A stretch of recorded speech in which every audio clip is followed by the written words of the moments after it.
Thank you for joining us today. This is going to be our last lecture for the 2025-2026 Patchwork series.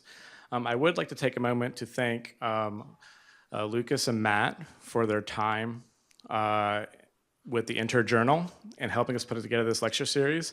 And Emma Grace, next semester, will be taking over as the new editor of the journal and helping us with the lecture series.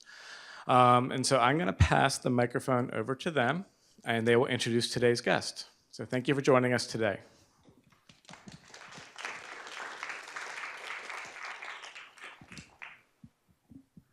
So just for a quick reminder of what is Patchwork, and to give a preface to the lecture.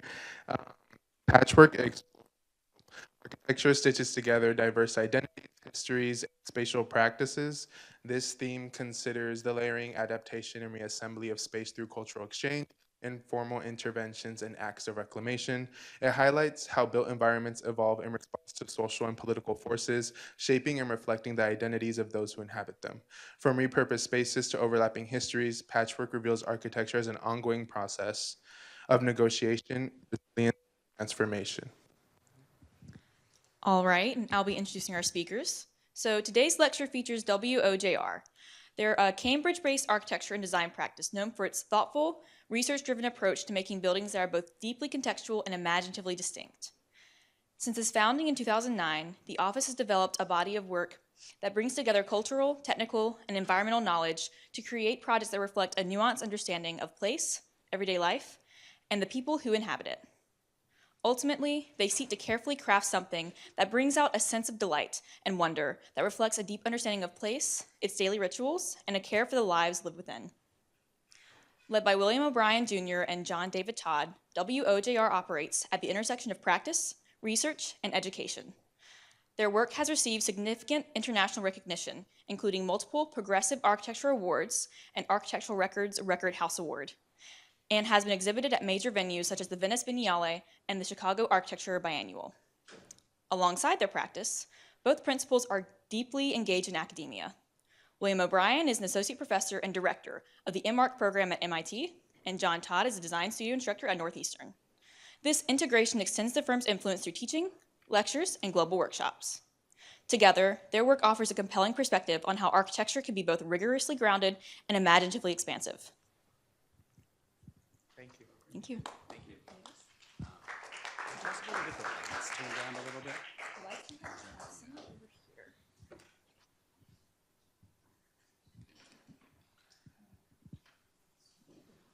I just think they'll be able to see it.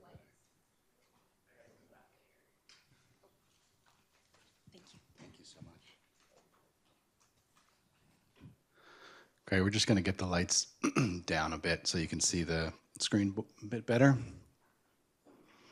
Well, thank you so much for the invitation to be here. John and I are really excited to chat with you. We got an expansive tour of everything this morning, so we have a good sense for how you and where you work. Yeah, thrilled to be here and excited to share some of our work with you and hopefully have conversation after some projects. So what we'd like to do is first provide just a little bit of a lens through which, or maybe several lenses through which we see our work. And then we'll share several projects, some old, some new. Some years back, we put a monograph together called Room for Artifacts. And in that monograph, we thought a lot about how archaeologists find, analyze, and identify artifacts. If you think about the act of archaeology, it is very rich with different forms of analysis, different types of observation that are aimed at understanding the most about the artifact, and even more, speaking to how rituals and worlds came to be in dialogue with such artifacts. And so we like that way of thinking in reverse when it comes to architecture. The idea being that an architect can imagine and design and ultimately embed many layers of information that depict value sets, the motivations for making the work, the particularities of those involved, essentially the culture of the work itself. And the types of artifacts that we aspire to make are those which kind of resist immediate classification, artifacts that are maybe sort of reveal themselves over time and share more information about their origin, about their purpose in time. So we're really interested in the making of artifacts and in turn the making of architecture in order so that things are uncanny, strange, odd. We use the term defamiliarization a lot in the office. And the example that we're showing on the screen is a vessel, a conceptual model of a subterranean space, one of 7 of which is imagined to be sort of sprinkled across a Pacific coastline. And these are spaces that really allowed us to think about specifically what it means, what's possible when you are thinking about form through subtraction rather than through additive construction systems, et cetera. So in an artifact like this, we're really interested in exploring, in particular, ways of thinking about orientation. This is an orientation device, thinking about how one leaves the landscape and enters into this subterranean world, how rotations and reorientations might be a way to kind of curate a space, a way to reintroduce one, in this case, to its own landscape by way of this very attenuated horizontal window. And in turn, how can this thinking conceptually potentially instigate a way of thinking about an interior experience? And in this case, showing an interior of that vessel that we just showed, and how one might move through the entryway into the main space and be directed toward the landscape. So this is one of our fascinations, looking for opportunities to make artifacts that are not immediately classifiable and that kind of evolve over time. We wanted to also share this word cloud with you. We think our work sort of exists at the intersection of many themes. We won't get to discuss all of these today, but we wanted to share this word cloud with you because it might give you a sense for how to kind of navigate the work. So we're very interested in, as I mentioned, thinking about architecture as archaeology in reverse.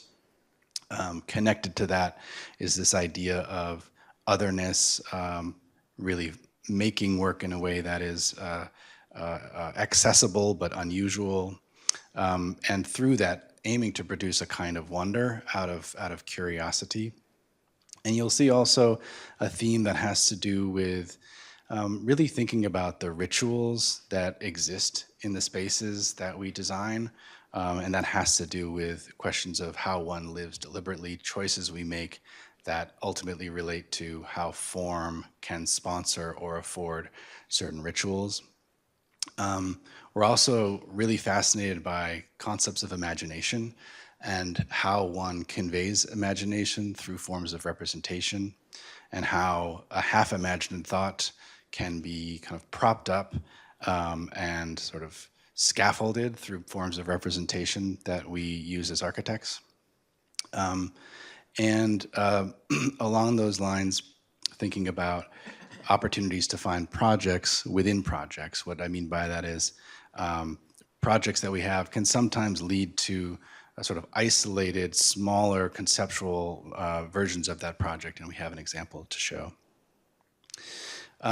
And just to zoom into one of those lenses, maybe one of the more influential to our work is the way that we think about the role of representation. And we, maybe for our own sort of framework in our minds, we sometimes like to think about representation in terms of a kind of two-sided spectrum. One side that has a lot to do with the qualitative, the filmic, the cinematographic, the atmospheric, and we use visualizations like this one as a way to try to depict a narrative. And we really think about these forms of representation as kind of moments in time, thinking about them as almost like film stills, as though something happened right before and something will inevitably happen right after. For us, these kinds of images are the moments where the quantitative aspects of the project really become understood as experiential. And it's the saturated image that really kind of takes all of the details of the project and all of the kind of larger concepts and brings them into a kind of single holistic image. A counterpoint to that, this is the same project, a pavilion in the woods, that is a kind of piece next to a collector's house, is this kind of drawing where it shows different kinds of aspects completely. It has to do with its orders, it has to do with the hierarchy of structure, it has to do with the figures that comprise the form. And so we really think that these two types of representation are instrumental in and of themselves, but they produce a really interesting dialogue between, kind of space in between each of these two modes of representation. So if on the one hand, we're trying to think about air, light, weather, dust, patina, ritual, time, narrative, memory, and what we think of as the alchemical, how all this comes together, that resides oftentimes in the saturated image. And then we use these 2D representations really to think about the alignment or misalignment of lines, edges, limits, geometry, proportion, order. We think about how those regulate, how they produce rhythms, measure, and we think about this really as a kind of score. For any of you who are musicians, there's a kind of metaphor that we find really useful between the plan as a kind of score and then the visualization as a kind of enactment or performance of that score. So with those threads or lenses, we'd like to just share a few of our projects. We'd like to begin with Mask House. Mask House is a project that is an early one of ours. It is it became a speculative project in that it's not yet built. It is a project for a filmmaker whose younger brother tragically perished in the lake that the house happens to overlook. And that happened sort of midway through our design process with the client and had, as you can imagine, a very huge impact on how we thought about what this project needed to do and what it needed to account for. So we posed the question to ourselves, how can a dwelling also act as a kind of space of memorial, as a space of reflection, as a space of introspection as well. And so the house really became a kind of enigma in the woods, as a sort of threshold that operates at several scales, as you'll see. One threshold that has to do with moving from one world or the real world to another world. And you might get a sense for how that works as you approach entering behind this sort of camouflage that's produced through a charred wood screen that sort of dissipates on the top and dissipates on the bottom. And there's a kind of formal approach, but maybe similar to the way that we were talking about the Subterranean project, there's an idea that there is an opportunity to reorient, and there's a kind of gasket space that occurs between the mask and the house proper. And that's a really important part of the project. It's this moment where you're no longer in the real world, you're not yet in this other world, but you're somehow in this transitional moment, which then leads to a different space, a nested space, a space that also has a symmetrical relationship to entry, but it's now a smaller space, and you can understand how that shift has occurred and why that shift has occurred. And as you start to build out this diagram, you get a sense for the kind of hierarchical importance of that main space, the main space being one which is evacuated, essentially, with the exception of a fireplace. And there's a purity of that rectangle around which all of the other rituals occur, from the kitchen, which is seen in a kind of poche, to storage, to the bathroom, to the bedroom. And this is the gasket that I had mentioned, the space that is really the only moment in the project where there isn't a kind of horizontal, expansive view. For a moment, there's a vertical view, which is how we imagine this sort of curation of this transition from one world to the other world. And to the extent that we can, kind of pulling everything away from this space in order so that there's a sort of direct relationship between the emptiness of this space and the lake beyond.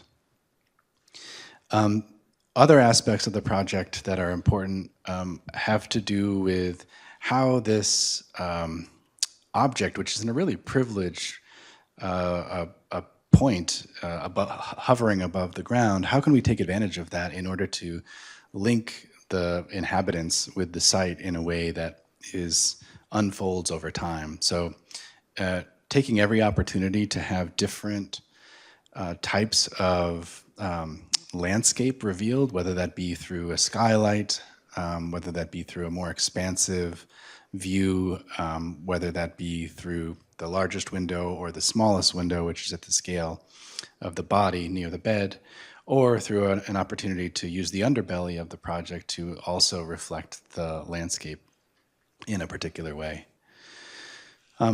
There was another sort of layer to this project, which has to do with the inclusion of the local community that would be involved in the project, in terms of the deck being accessible to friends and family that were not, the immediate client.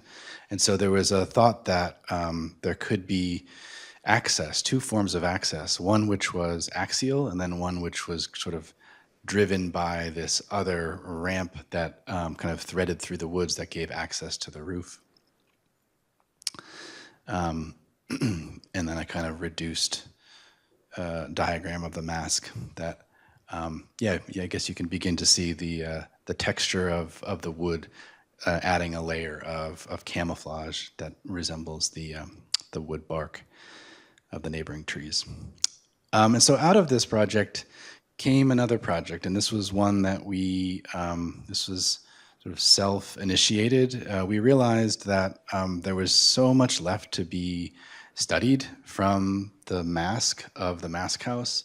We realized that given the way that we thought about it in terms of it being about, on the one hand, a sort of symmetrical facade that one confronts, on the other hand, there being a sort of reorientation that could occur through the opening, and yet still the top and bottom being sort of not really having hard edges and almost being elusive in terms of the way that it begins and ends.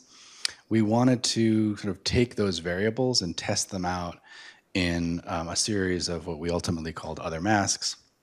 And each of these are sort of isolated opportunities of studying all of these characteristics together, right? So each of them have two distinct orientations that reveal, the kind of tension in between each of those orientations. So there's never a real clarity about which of those orientation is hierarchically more significant.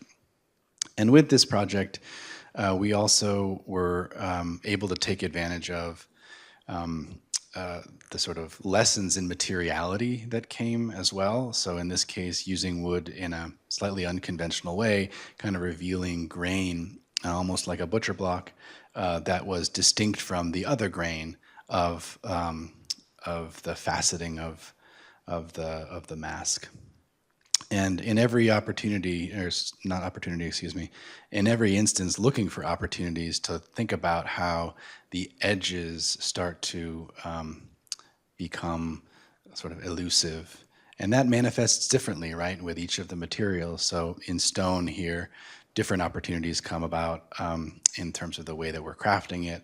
The machines, the tools are different, and so therefore the sort of formal and figural language actually becomes sort of quite specific to the material at hand. Each of these also prompt a way of thinking about display in a unique way too. Each of these brass elements sort of holds up and sort of postures each of the masks in a very particular way, demonstrating the duality of those orientations. A second house project that we'd like to share is called Howl House, and it's for an artist in the Hudson Valley.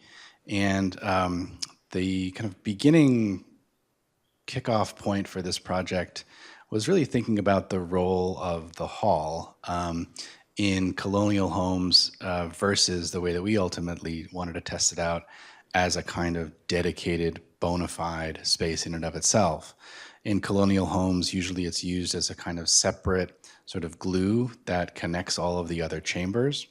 And in a Hull House, we kind of objectified it, pulled it out, had it become the essentially the facade of the project, and then still in dialogue with each of the chambers, but those chambers have a kind of, let's say, recessive relationship to the hall itself. Each of the chambers becomes legible as a unique chamber, and they each kind of plug in to the hall in very deliberate ways. In some cases, the chambers plug in a very kind of close proximity to this facade. In other instances, and as in the case of the living room, it's drawn out, it's pulled back, and has a very different relationship to the facade. The facade is essentially a kind of throughway to the view, to the Hudson River, and we're really trying to make each of these experiences in each of these chambers be unique and distinct relative to the rituals that are happening inside.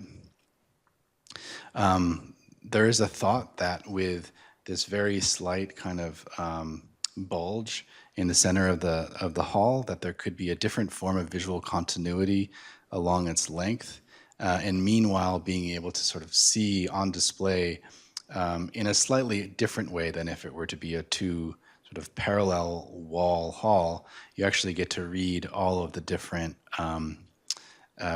windows as they kind of demarcate what's happening in the chamber adjacent.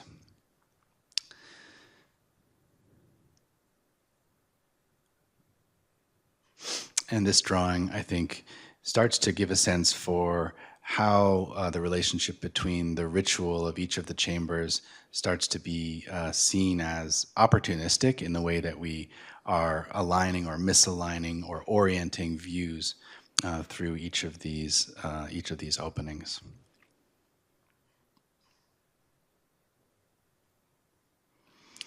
And then here are a few transverse sections that almost produce a kind of animation as you move down the length of the building, demonstrating each of these distinct relationships in terms of the transverse section.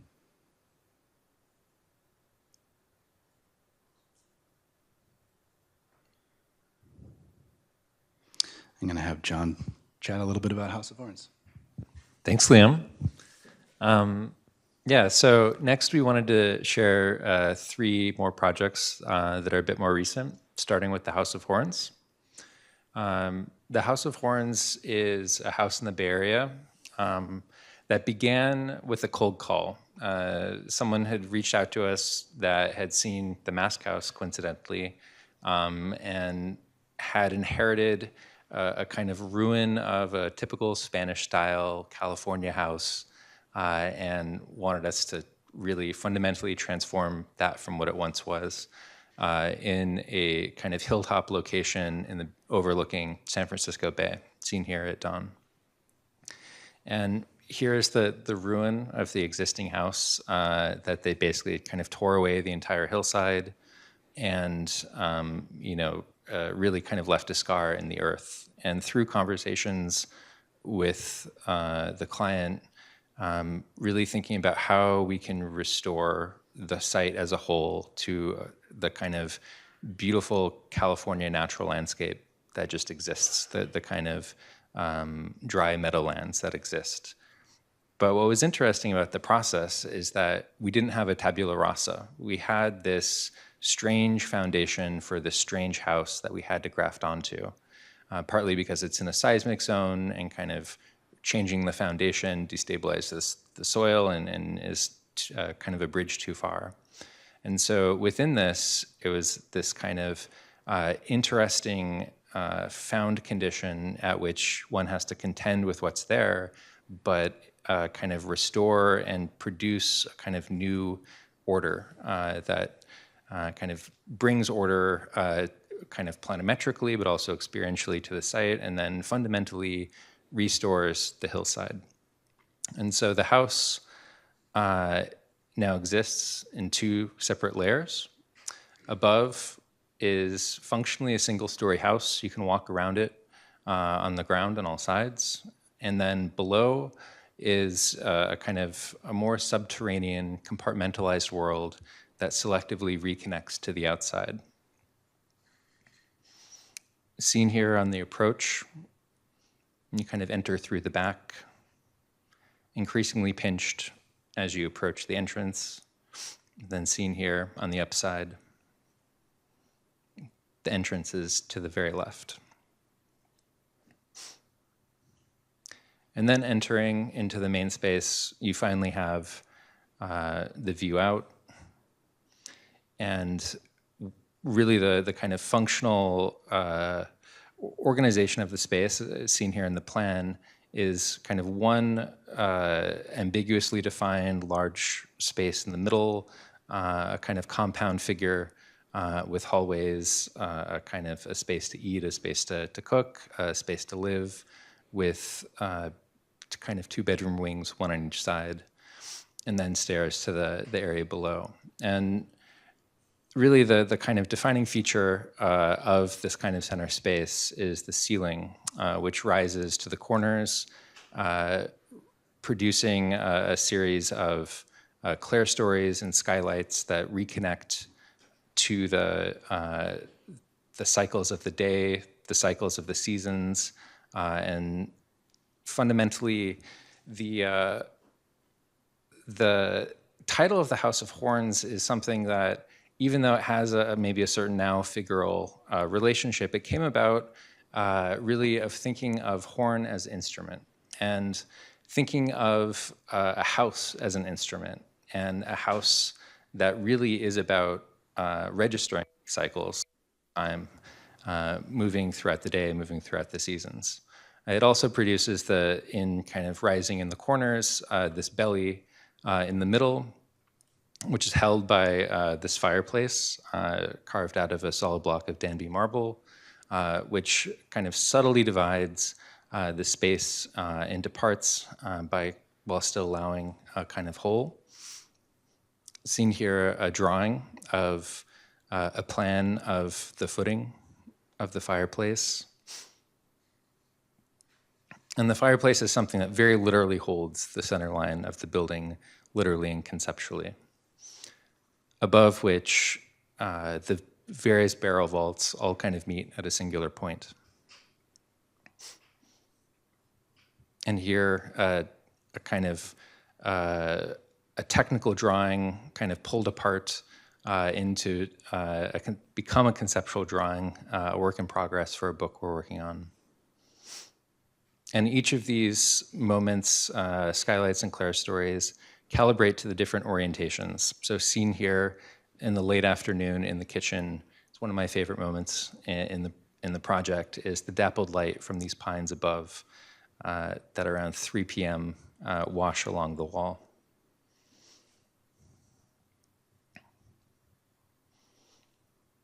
And then moving off to the sides, hallways to bedrooms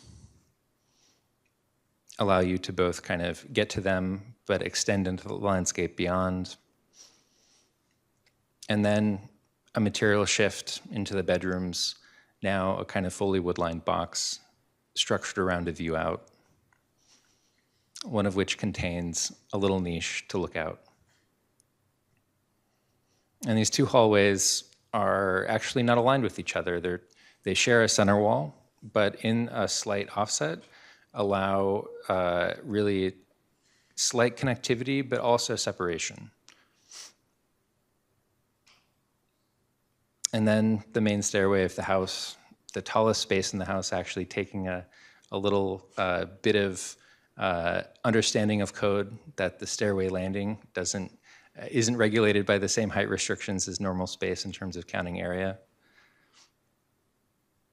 And this is the moment where the upper world and the lower world meet. You have this kind of schism and this peel of the ceiling down.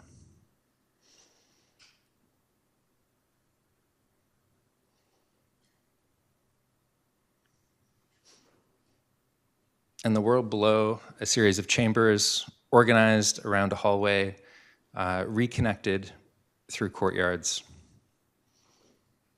framing views of the outside, but still masked, still contained and separate from everything above.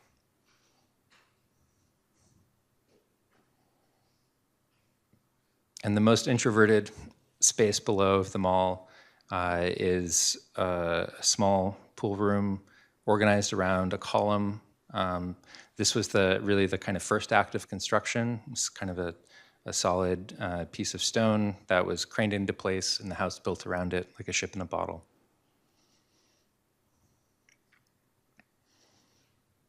It acts both to support the floor above and also subtly divide the room into two halves.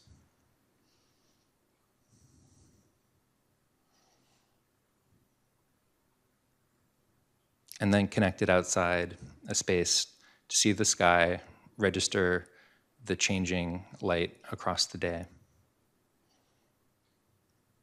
And together with the restored hillside, the House of Horns. So next we wanted to share Jonah's house. Jonah's house acts as a nice foil to the House of Horns. It's a very modest project currently underway in collaboration with a friend of ours who's an industrial designer. And Jonah approached us wanting to collaborate on this project and basically with the kind of pitch that he would build it himself as someone who has a background in building things, making things, industrial design, but not a professional builder, and also with a modest budget. And so with this became a really interesting exercise in understanding how to fundamentally imbue a space with, let's say, quality of character that is separated from, let's say, traditional notions of luxury. Like understanding how luxury itself isn't necessarily tied to the economics of it, but can be tied to more fundamental notions of using modest materials smartly, understanding the proportion of a space. And so with Jonah's house, it's 4 simple rooms structured around a central column under a pyramidal roof. The square plan allows for repeatable details. There's one corner detail to figure out and repeated 4 times. The column in the center allows one to circumnavigate around, selectively connecting and reconnecting. And above, a loft space. At once 4 spaces, at once 1.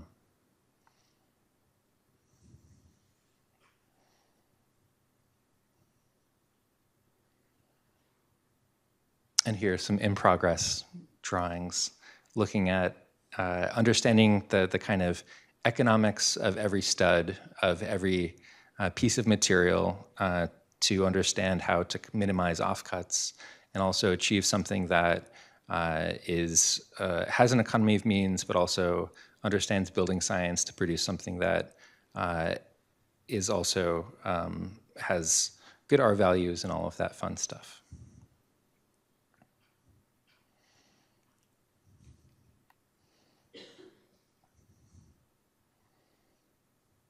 And lastly, we wanted to share a competition we did with our friend Raphael Kadid in Switzerland. And so Pontresina Housing was a competition for a housing project in Pontresina, which is near St. Moritz. It has a very similar conundrum to places like Aspen or Sun Valley here in the States, where there are these kind of like ski towns that become, luxury destinations, but at the same time price out the people who actually live there. And so the kind of brief of this competition was a pilot project for new social housing that would allow young families and the elderly to stay living in this community that they've grown up in for generations. And so with this, it asked for a brief that allowed these kind of two scales of inhabitants to live in a building and live modestly, and also have flexibility within the program to adapt to changing needs, and also fit into the character of the kind of alpine town seen here just off the main street.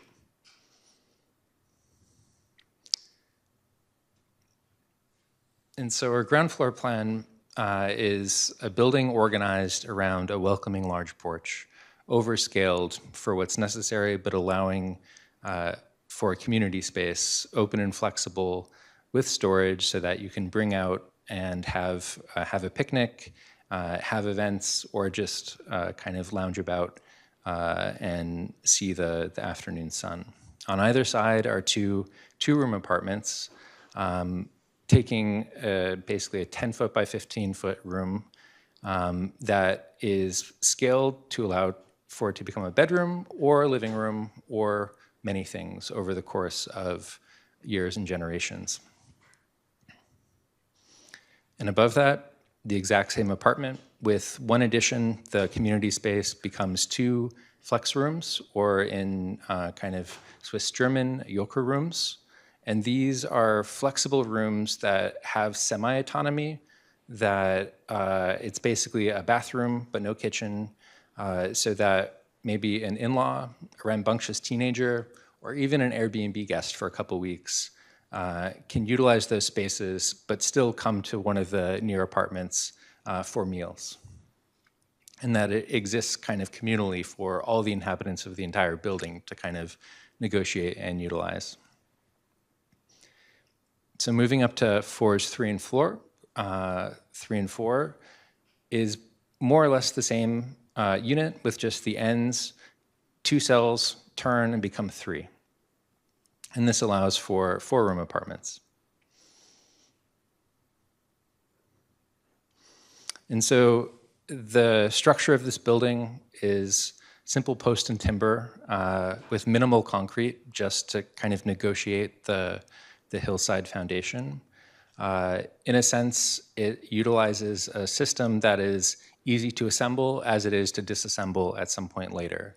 It's a system that understands its economy of local material methods, and also something where the highest tech ecological architecture is actually medieval. Seen here as a front elevation, the face of the building, the side, the back. A ribbon window turning the corner allows for these otherwise very modest spaces to have an unexpected generosity, a reconnection to the outside, taking advantage of this very special landscape that they're in. And here, as a closing, an opportunity to imagine who these people are that are living in this space, the things that they've acquired over decades.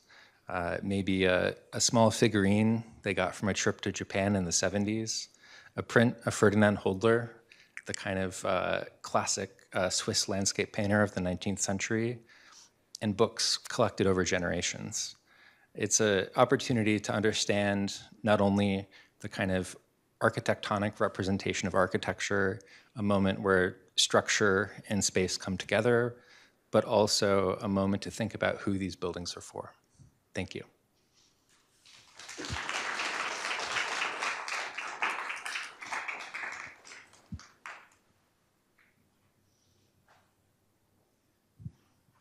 We definitely welcome any questions. And if you don't mind answering through here so that the... Oh, sure. So, any questions?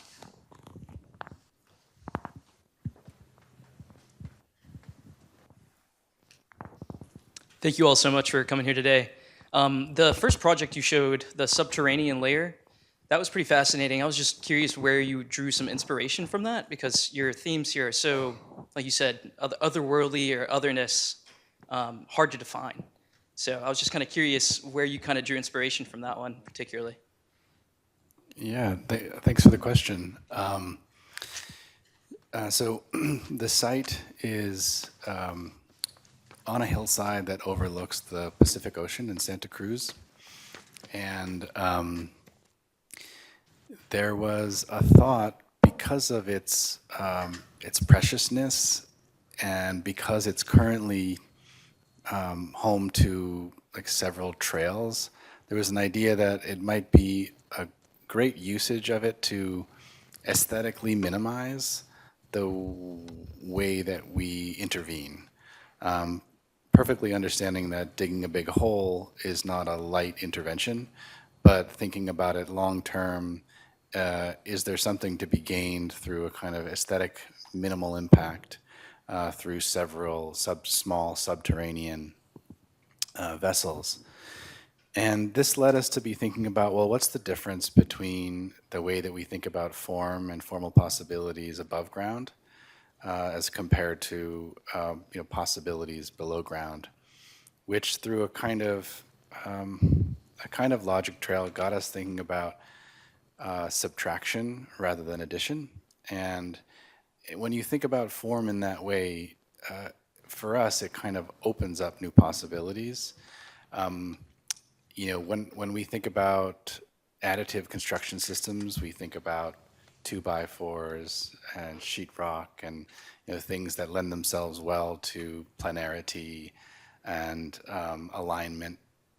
When you think about sort of leaving that behind and instead carving, what kinds of forms and volumes and spaces and figures can you produce? Coincident with that, I was teaching an option studio at MIT called Vessels, which explored this theme where we were looking at kind of abstracting the problem to say, what is a volume that holds? Like a volume that holds.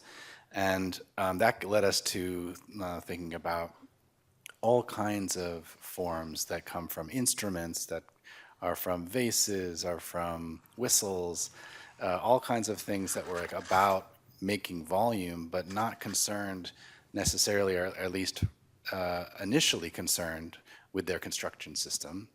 And one thing that we noticed was that like a lot of curvilinear spatial possibilities are really interesting to be considered when you think about leaving a space above ground, which is all about registration. There are so many points that you can register your location and orientation, whether that be through the sun or through landscape elements, etc. Once you leave that, it opens up many possibilities in terms of how you, as the curator of this experience, can orchestrate somebody's reorientation. And so there are many other tests that we made, and many of them deal with acts of turning, like concealing and revealing as you move through space, which is how that formal vocabulary kind of came about.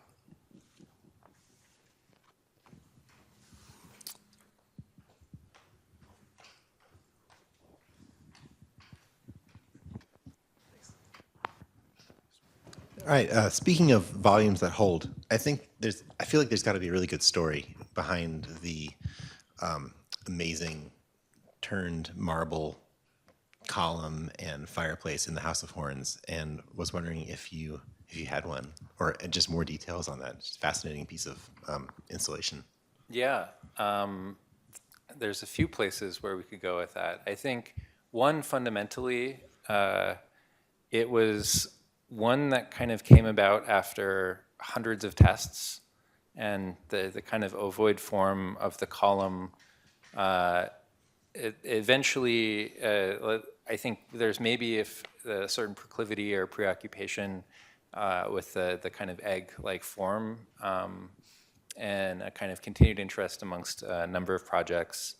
And I think for us, it's something that it simultaneously is singular in the sense of like a sphere, but through that it also has like one axis, right? And it has an orientation to it that seemed interesting to explore. And then after doing hundreds of tests, we kind of landed on this, shared it with the client, and they said, oh, that makes sense, let's do that. So in a certain sense, it's as simple as that. I think one other maybe thing to share of this is we were lucky enough to go to the quarry, and I think in this being, in a sense, the first act of construction for all of us on this project in particular, right? It's the first thing that gets craned in.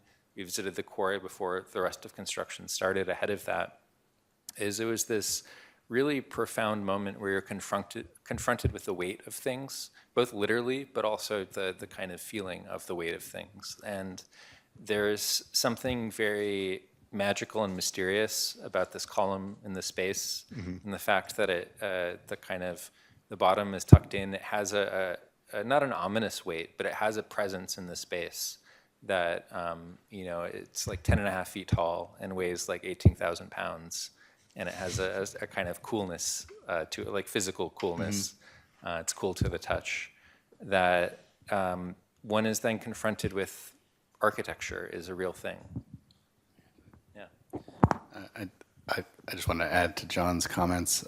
There's another aspect that I think fascinated us too, which is the relationship between the veining of the marble and the geometry. And, there's a lot of chance involved in playing that game, because from the outside, as John mentioned, we were looking at these blocks. From the outside, you get some hint as to what the activity might be on the inside, but really until you're milling, you're not certain. And so there are a few moments in these three pieces that coincidentally, there's a sort of like spiraling that occurs with the veining that happens to be in dialogue with the way that the belly of each of the forms works. And that's mostly discovery, a little bit of a hunch, but mostly discovery. And that process of going back and forth between geometry as this pure, precise, controlled surface, and then this like incredible activity visually that's happening underneath was sort of a thrilling. Oh, that's great. Thrilling. It's a thrill to see it. I've never seen it before. It's amazing. Thanks for the question. Thanks for sharing it. Thanks, man.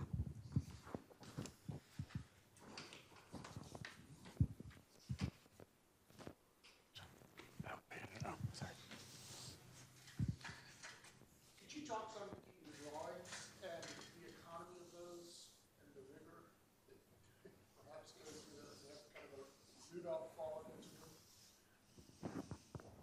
And how do you use those? Is it for study? Is it for publication? Or are you sure that it's compliant?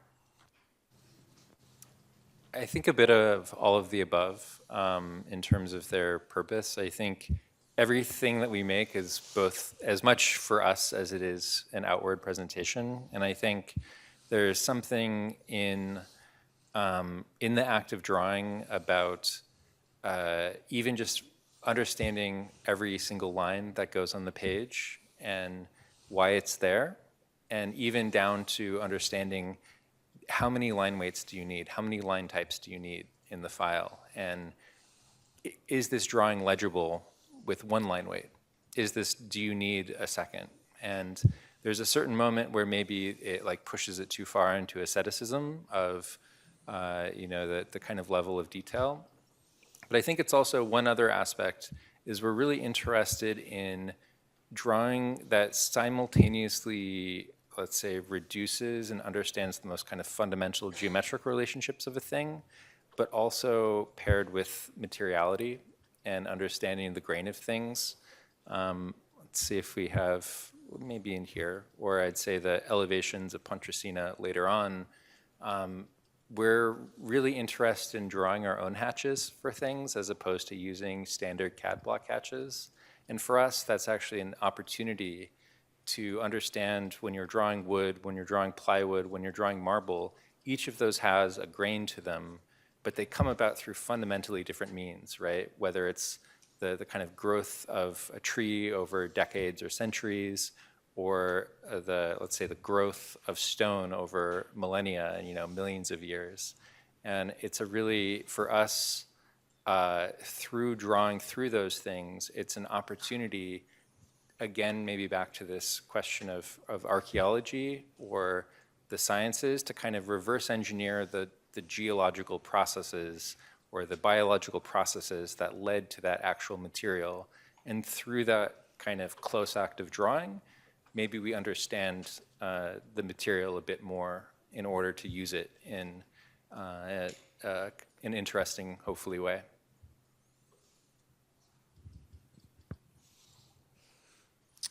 Any more questions? Sorry.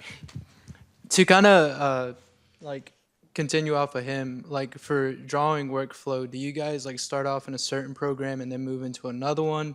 Or do you guys, do all your line work in the same kind of program, AutoCAD or whatever it may be? Yeah, I think that it's something where there's workflows that work through, each, whether it's like a drawing that's solely through Rhino or AutoCAD or Illustrator, they all can work.